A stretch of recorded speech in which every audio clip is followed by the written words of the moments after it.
Hello everyone. My reflection today talks about the themes of resilience, purity and hope.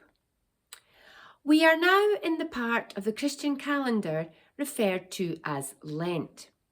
1 week in, and if any of you have decided to give something up or to take something up for 40 days, I hope it is going well.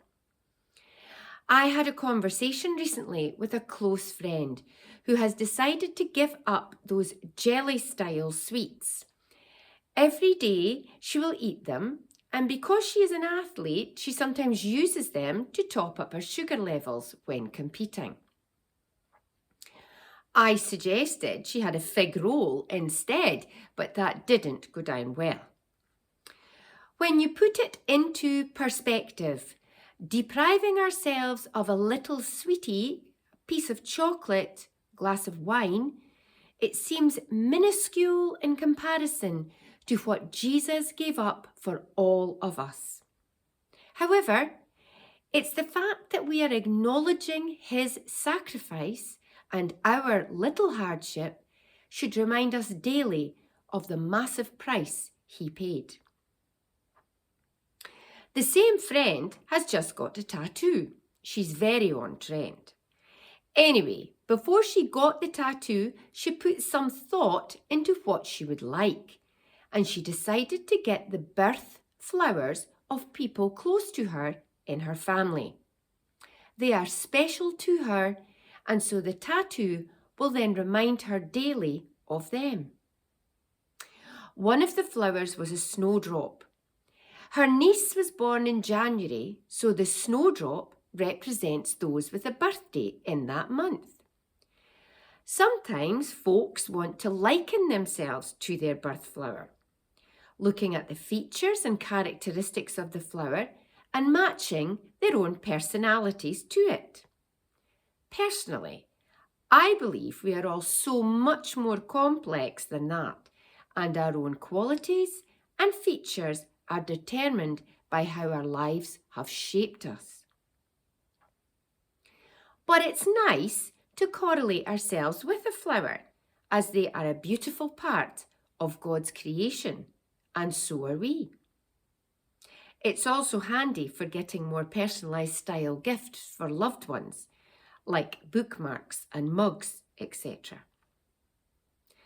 I also have been noticing the snowdrop lately, and I'm sure you will have too.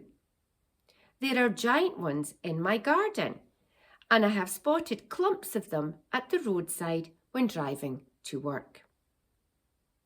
They are so delicate with their long, thin, grassy green stems. 3 pure white outer petals, an unblemished droplet, tightly closed around an inner part which, when opened, reveals 3 delicately green-marked inner segments. The blooming time of the snowdrop is January-February, and I don't have to remind you all of what type of weather we get here in Scotland during these months of the year.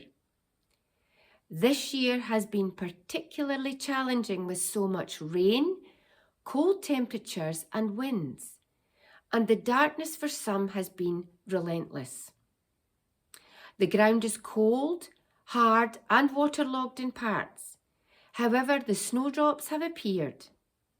It amazes me of the resilience those thin stems have to break through the earth and rise up, even in the darkness. Then when glimmers of sun appear, they too open to reveal their beauty and purity.